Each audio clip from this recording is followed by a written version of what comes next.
Welcome, welcome, welcome, ladies and gentlemen. We have the incomparable Ignacio Durruty.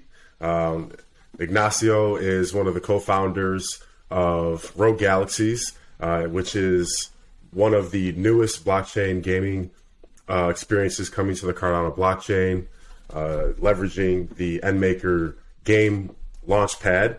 And so this is something that's really exciting. And I wanted to take a moment to sit down and talk with Ignacio, the storyteller himself, about his part and role in Rogue Galaxies and what's to come with Rogue Galaxies. But Ignacio, how are you doing today? Oh, I'm good now, man. I'm good now. Had a very, very early morning, joining Cardania at like 5 a.m. Berlin time. I'm in Berlin, so it's CET. It was very early, but it was very enjoyable. But now I'm glad to be here with you. Glad to see you again. It's always a pleasure to see you, man. Likewise, and we're going to keep it pushing in the name of Rogue Galaxies release this week. It's really exciting, so we'll keep that energy high. So, Ignacio, can you please just tell us a little bit about yourself, your background? I know you were original co-founder of now known as Danketsu, formerly known as Ada Ninjas. You partners with the EndMaker squad, but even your background as a filmmaker and writer and storyteller as a whole. Can you please just share a little bit with everyone of what your background is? Yeah. I'll tell you one. I think I haven't said this before to anyone yet, but the first touch I've ever had with art or any kind of storytelling that was artistic was when I saw my first drum kit ever. When I moved to Hong Kong. That was the beginning, and I never told this to anyone. So yeah, first time to hear it here. I was in Hong Kong. We moved to Hong Kong with my family when I was like 9 years old, and the secondary school that I was going to go to, I stayed there for a year. Primary school, finished it, and then secondary. The first time we did a tour of the school, they took me down to the music rooms, like the music area and the halls where they taught music. I couldn't believe all the instruments they had. I was completely bedazzled by the amazing things that I had never seen before. As a kid, I had never seen so many electric guitars and bass guitars like so close by.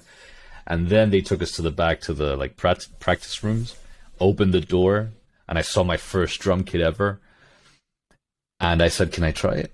Yeah. Can I just sit it?" And they're like, "Yeah, of course." Yeah. And I sat down and I could play. It was just like natural. I'm like, this is my thing. I am now an artist. Yes. So that was my beginning. And I went through theater. I went through TV. I went through. I wanted to be a professional musician. I tried to apply to Berkeley. That's a story for another day. I'll tell you some other time. Okay, all right. In Boston, that was my dream to go there. But then I realized, okay, you know what? I'll tell you a quick story. Yeah, because this was my dream. Parlays. Yeah. When I left Hong Kong, I was like 16 years old, man. Like you take out a kid that's lived in a place for his whole life. All my friends, all the girls, everything was in Hong Kong. And then I left and I went to Argentina, back to like a Catholic school run by priests, all boys dressed in gray. The only instrument we had was like a piano from the 1800s, that kind of shit that was it was the most depressing change in my life, right? Right. But then I got together because I still wanted to do music, so I got together with bands that I met, and I played with some famous musicians in Argentina. And what I wanted to do, I was 17 at the time when I started thinking like, okay, what do I really do after school? Right. I want to be a musician, so I recorded myself playing the drums, and I sent the recording to Berkeley. Just a random like, "Hi, here's my recording. I'm a drummer. I'd love to go there someday." Just ridiculous. I never thought anything would happen of it, right? And one day I was taking a nap, and my mom. When I wake up, my mom had left a letter next to my bed, and it was from Berkeley. Berkeley, wow. Boston. If whoever sees this later, Berkeley, Boston is like the school where some of my heroes went, like all of Dream Theater, and it's all jazz, blues, rock. It's what I wanted to do, right? And so I opened this letter. I'm just like ripping it open, and I start reading, and I see that it says, "We heard your recording. We want to invite you to do an audition to see if there's a possibility for a scholarship." The highest high in my life, right?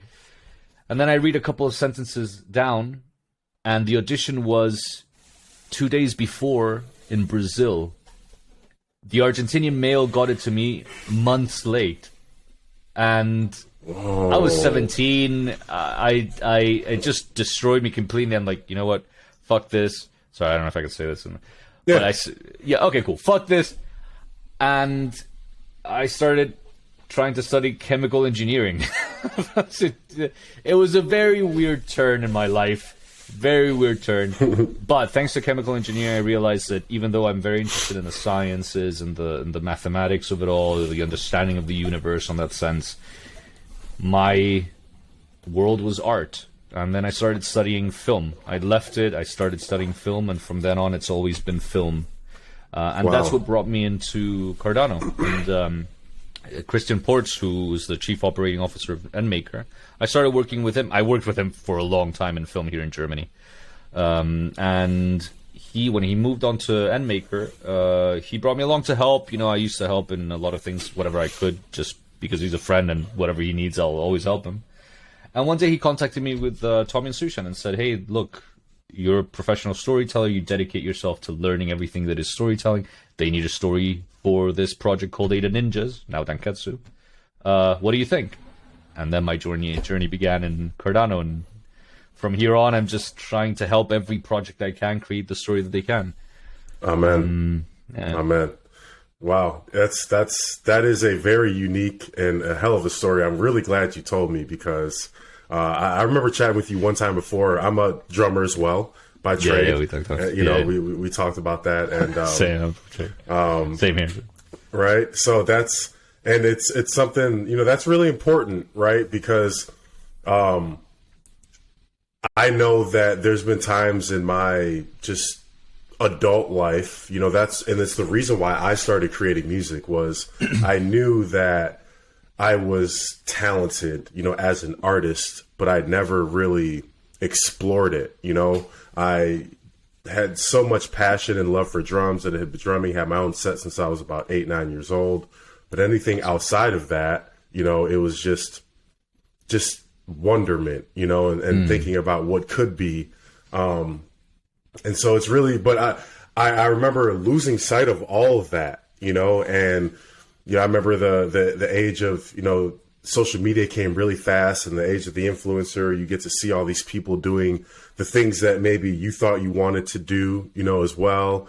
And I'm like, you know what, like, where do I find myself in all this myself, and I just had to hone in on, no, like you are a musician, like this is something that you have been doing your whole life. So just own it. Right. And that was just an important moment for me to just kind of move forward as a person, as a human, and confidence in myself. Right.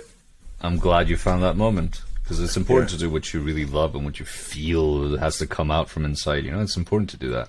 Not everyone gets a chance to do that. And people take a long time to find that, I did as well. It took me a long time to realize what I had to do. I've always done it. I just never realized, like you said, that this is the path. Just continue it. Stop focusing on chemical engineering, or you want to do this. No, man, just do this, and then everything else will sprout from it.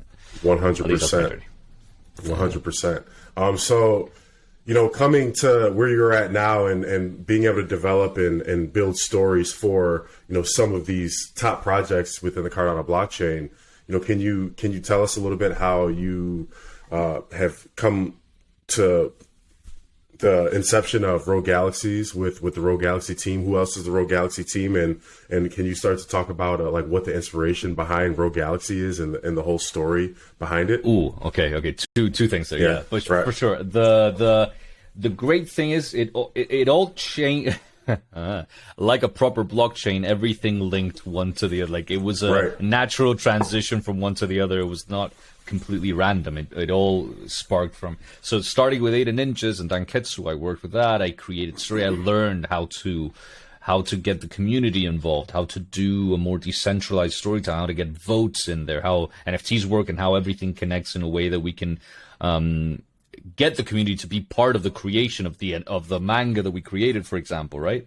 They helped us choose and co-write chapter by chapter of the Atsuko Volume 1, for example. And then, because Danketsu was a multimedia project, video games was part of it. And that's where Smokestab, Ethan Robin, came into the picture. and I already worked with them during that time for the creation of Shards of Nineveh for Danketsu. And then they know Patrick Tobler from a very long time ago. They're all obviously gamers. Ethan and Robin are huge gamers, but they've been working in the game industry for a very long time. And Patrick is, just a nerd. I love him, but and so video games have always been, just like me, a huge part of his life. And they crossed paths in a I forgot what event it was. He can tell you at some other point.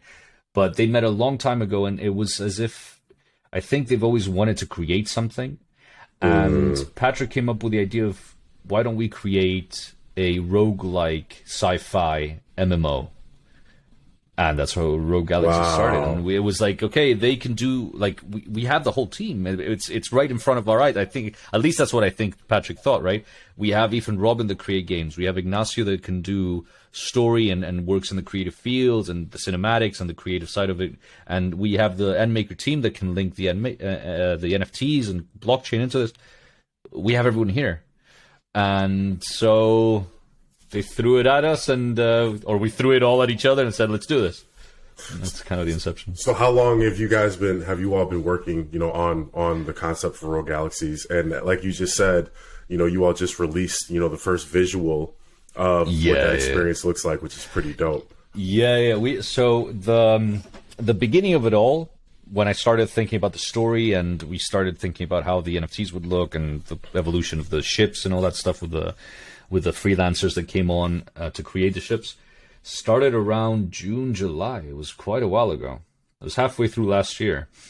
But we decided not to tell anyone about this. We decided the mint would be later on in the year, because we wanted, like every good project or like a pre-production of a film or whatever, prepare something that makes sense first, see what direction it should go, see what steps, and when everything is set, then say, okay, guys, here we go. This is what we're going to do. We know the plan.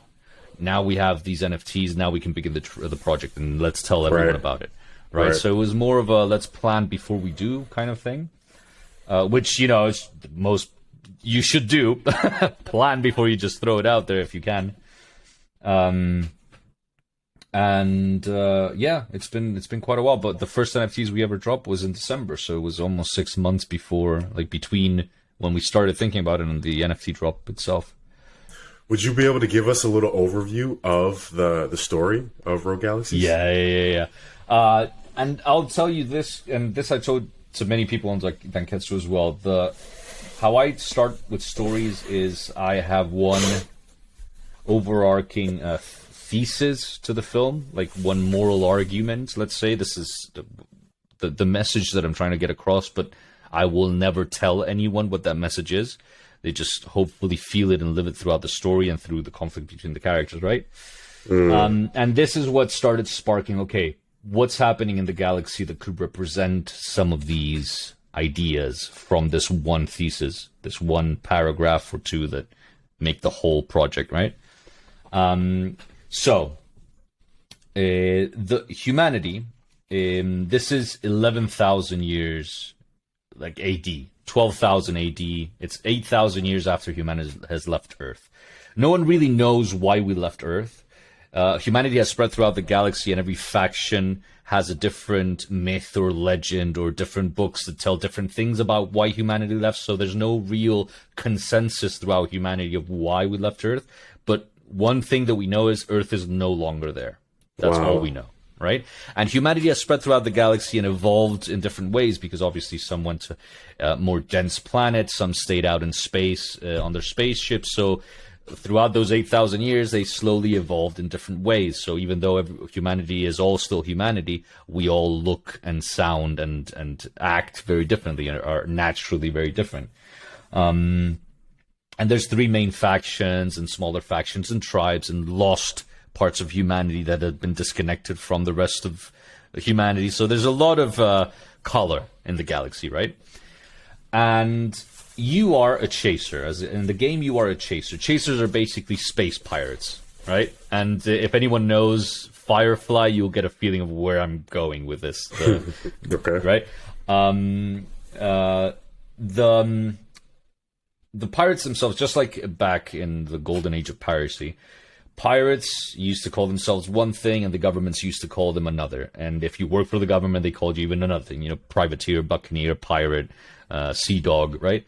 So chaser is the proper term for anyone that wants to be free in the galaxy, free from the factions, free from any, right? From any corporations, right? These are the chasers. However, these companies and these factions call you rogues. That's why Rogue Galaxies and Rogue and Chaser is basically the same thing. It depends where you view it from. And you start your journey as a chaser when the inciting incident appears. Now, in storytelling, inciting incidents are what really sparks the story. What starts the arc of the character. There's a world that's verosimil, and everything's in a specific state of either calm or general chaos, but static. And something comes along to change all that, and that's the overlaps. Overlaps are bubble anomalies in the galaxy that are starting to pop up and disappear everywhere around the galaxy. It can be as small as grapes and as big as solar systems. And they're just bubbles where two or two different universes or realities overlap. And they've been taking chunks off planets, destroying whole solar systems, and the factions are trying to keep this hidden from the people. But unfortunately, your planet, or depending on how you start the game, is destroyed by one of these overlaps, and you're thrown out into space to make your own journey, and that's how you become a chaser, right? Oh, wow. And now the whole story is, what are these overlaps? Why are people trying to make this a secret? What is causing these overlaps? And you hear hints of something called the Stygian light, which is a source of power that apparently is causing these things. But what is the source of that? Where did it come from? Why are people chasing it? Why are people trying to, right? And that's basically the synopsis of the beginning of where everything starts. That is epic, and I'm definitely going to be playing. I'm definitely going to be playing. So what this is that? This is recorded, by the way, right? Yes. So this is like legal tender. You have not legal tender, but so what is that? What is that MMO experience as a player? How is that going to be? Yeah. What is that experience going to look like relative to an NFT sitting in your wallet? Could you speak to that technical aspect of building, Rogue Galaxies on the Cardano blockchain and how that is integrated? To answer that question, I'm actually going to go through a couple of steps so that you understand, because NFTs and the blockchain has allowed for so many more steps to be taken before the final game. So let me explain myself. On one side, games take a very, very, very long time to develop. Like we've seen the Hogwarts that came out today. That took like 5 years. I'm waiting for a specific game called Skull and Bones that was supposed to come out last year, and now it's not coming. It was supposed to come out this month, and so everything takes a very long time to develop big games, right? Okay. So Ethan Robin had the great idea of doing modules, of doing everything in different. Let's see what we can come out with bit by bit and build on top of it until we have the full game, and then this can evolve into something bigger, right? So the game itself, the 3D game, is going to be released in modules. The first module is going to come out Q3 of this year. This is already a really fast development. We're using Unreal Engine 3, and we already, if you checked out our Twitter, you already saw the video of the first clips of the alpha, which is insane. We just started in December to actually create something, and now we already have a visualized alpha. That's going to be just the space module, right? And you're going to play individually. There might not be that many multiplayer possibilities yet. We have to see how much of that is possible, but you'll have that first space exploration and space missions and story-driven adventures in the roguelike style. The second module is the planetary module. So we'll include that so that you can land on planets and do missions and get resources and crafting materials on planets through, again, roguelike runs where you have concentric circles of, let's see how far you get before you die, kind of thing, with a timer and also bosses all over the place to destroy you. It's going to be fun. And the best part of both of these things is overlaps are going to change the whole universe around you as you're walking through it. You might be in the middle of a jungle and an overlap appears and suddenly you're in the middle of the desert and next to you is the jungle. And now you have to choose, okay, like, what do we do? Right? This is going to be very interesting. And then to answer your question about the MMO, the third module is the social hub. Okay. Module. So this is where we're really gonna, because it's step by step. It's gonna be a huge complexity of things that we need to fix, right?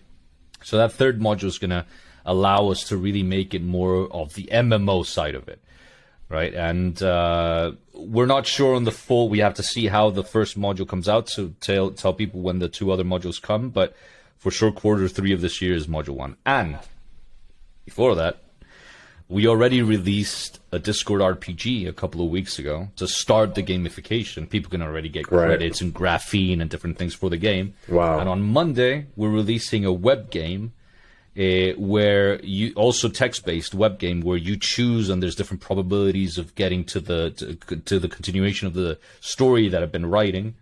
And these both are going to be connected through your season pass NFTs. So this is already like a use of the blockchain and NFTs to be able to, like, everything that you're doing on the Discord. To track it, right? You get graphene and credits here. It reflects here. Right. It reflects in the web game. So both are, like, all of it is called Fleet Commander. So you'll be able to play different missions at different times, all connected through the season pass NFTs that you level up to be able to claim accessories for the Q3, like when the game comes out. And and it's just like we've already started, and Discord RPG, the web game, the connection between the two, and then the actual space module, and everything's just connected and being taken step by step. And this is all thanks to NFTs and blockchain. The fact that we can slowly connect. Right. Like a small story-driven RPG to the bigger MMO roguelike 3D game created on Unreal Engine 5, you know? Right. So is that integration already working to where, like, basically once, because the NFTs are coming out next week, correct? The first stage.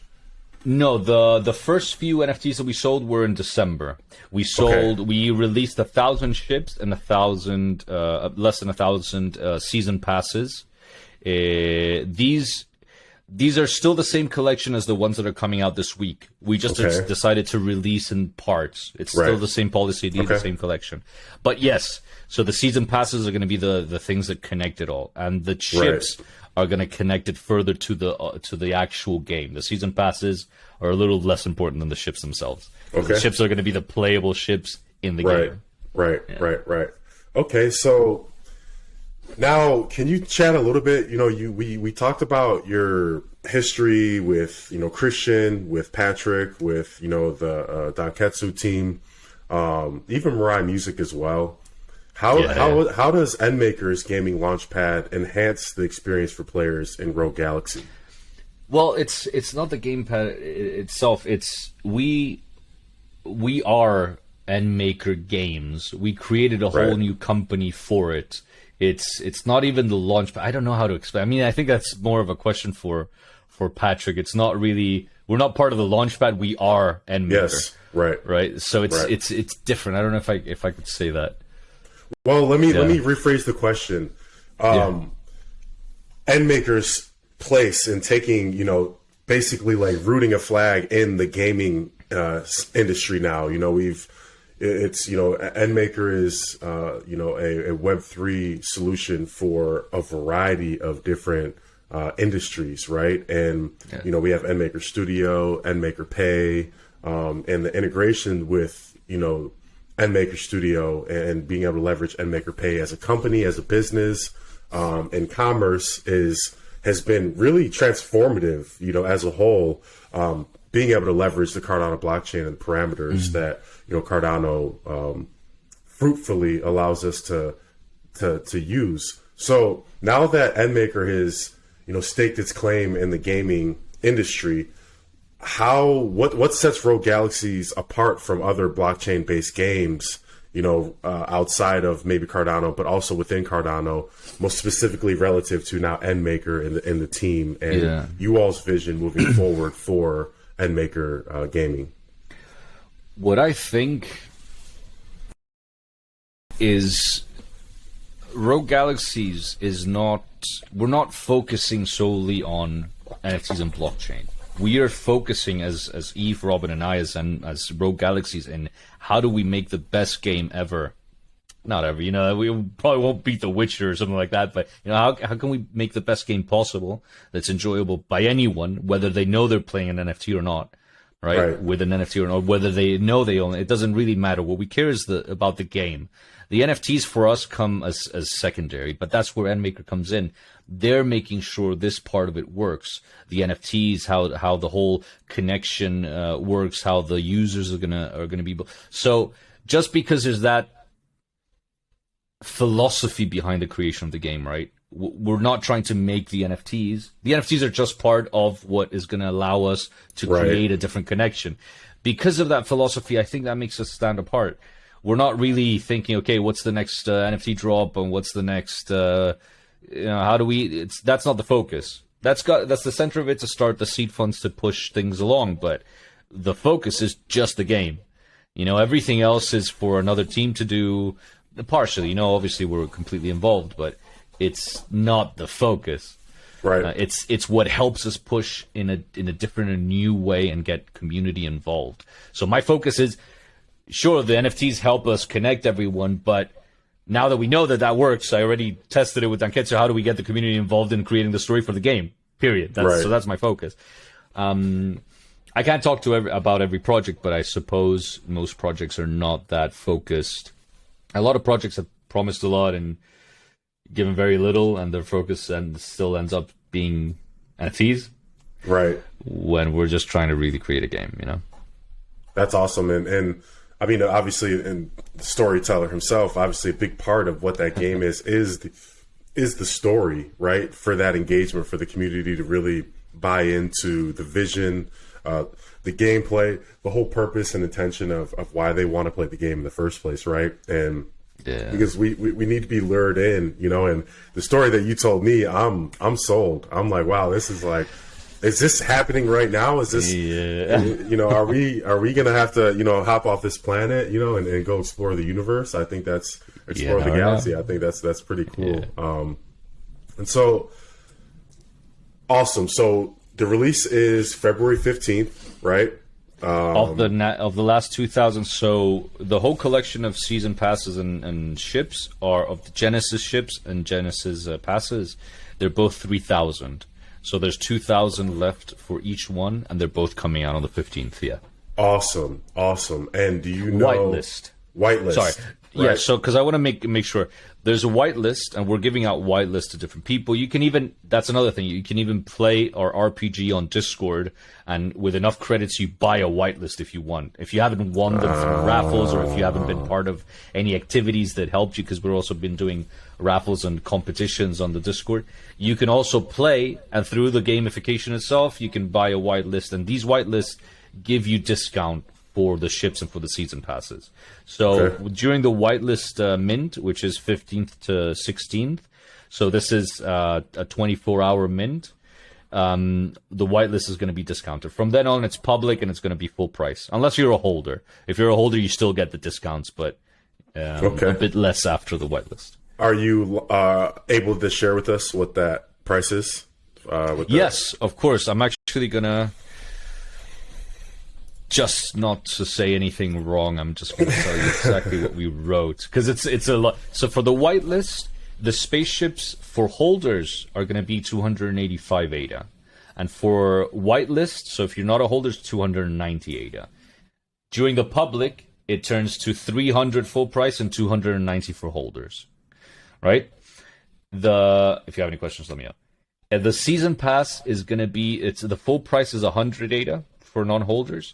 For holders, it's 90, but during the whitelist, it's 85 for holders and 90 for whitelist. So during the whitelist, everyone gets, even holders get discount, and then during the public, only holders get discount. Okay, and can you share with us once more, like, that connection between the season pass and the ship, right? Like, why you would need both, or what happens if you only hold one or the other? I'm also going to read a couple of details, because I mean, you can go on our Discord, and in one of the last announcements, I broke down what each NFT gives you, what perk each has, because the ships obviously have more perks. For example, the Genesis spaceships, They give you early access to Rogue Galaxies game, obviously, but the whole idea of early access is a bit more complex because it's access as a game tester. It's even before we release even an alpha, we're going to get people to just join in and a closed alpha and test the game with us live, maybe make a couple of videos to have fun and really destroy the game as much as we can, find all the bugs that we can, really break as much as we can. That's like really early access game. And the ships give you access throughout forever. And they give you discounts on all future drops. They give you perpetual whitelist. They give you special access and exclusive on one-times and special editions and credits as an OG supporter and the credits of the game itself. Like as a production team kind of credits, like thank you for. Because obviously these are the OGs, man. These are the people that supported us from the beginning. And a lot of other things, right? Right. And the main thing, and the Season Pass gives you the same, but it doesn't give you access to the Rogue Galaxies game in the future. That's why we have Season Passes are going to be seasonal, obviously, like self-explanatory. So the Season Pass, and this is where the difference is. Ships, if you have a ship, you'll have claims of accessory boxes, so boxes that will give you different like thrusters and turrets and things that you can evolve your ship with. And make it more powerful for the game, and you get them for free. You can just claim them. The season passes you have to level them up through playing Fleet Commander at first to be able to reach a level where you can claim more of these accessory boxes. So there's a passive, which is the ships, and the active, which is the season pass. And season passes will change, and they will give you different skins and different boxes and different. It's the proper gamification, right? But both of them will give you access now to the game now. But that's the main difference between the two. Okay. Yeah, the active and passive aspect. Did you ever think that, maybe even 5 years ago that you'd be here today, helping, Nope. direct and lead the story of, one of the first, blockchain, MMO games on the Cardano blockchain? No idea. What I did know is that this is probably what I wanted to do. Yeah, right. So this is making story, creating this. Cool. I've been. So I like we said, I come from film, mostly, but being able to create a story, direct a team. Obviously, Aoife's the game director, but to be able to direct later the story and the creatives or the cinematics and all that stuff, how the story is told and felt, along with Aoife and Robin, it's still part of what I always dreamed. But did I know that it would be a video game that was a MMO sci-fi connected to blockchains and NFTs? No way. No way. Right. No idea. But you know what? When life gives you opportunities, it opens a door, just go through it. Right. You get hit in the face, maybe you will start making Rogue Galaxies. Right. I was lucky and I made Rogue Galaxies. You never know who you're going to meet and what opportunities that's going to lead you to down the road next time and next time and next time, right? Yeah, led me to meet you in Las Vegas last year. Amen. So I thought about that. Yep, man. Wow. I remember we were standing next to the stage just listening to music. We're like, oh, yeah, right. What do you do? Yeah, I make video games and music videos. Oh, cool. I make music. Right, man. And then what do you know? We were on a call just about a week and a half later. So yeah. Pretty good stuff. All right, Ignacio, I really appreciate your time. I learned a lot about Rogue Galaxies, and I'm looking forward to being engaged and playing the game myself, and just being a part of the growth of the game, with you all as well, and getting to witness that firsthand, I think is something that's going to be pretty cool. I appreciate it. I'm really glad you're part of it as well. And yeah, just as a last, like always, remember you can join our Discord. Remember you can check out our Twitter and always be connected. Help us create the story. And then on Monday, the web game comes out. Tuesday, we're doing a revamp of the full NFT collection to make them look more awesome. I don't know if you knew about that. Wow. I can tell you later, but basically, because we created the ships in a very basic way, we made them more for the game later than the NFT collection now. Okay, and because I got people you. started saying, and when you saw them as a whole, it was a bit like similar throughout, right? So someone commented on that, and we asked people, "Do you want something that is evolved a bit?" And they said yes, and we said, "Okay, let's do something better." So on Tuesday, we're revamping the full collection, and then on Wednesday, we release the last 2,000 chips and 2,000 season passes. That's pretty exceptional. Sounds like a lot of work, but a lot of work. But we got a good team, and we're getting things done. Awesome. Yeah. Well, again, thank you, Ignacio, for your time, and looking forward to seeing the growth of Rogue Galaxies. Yeah, thanks so much, man. It was a pleasure. All right, brother.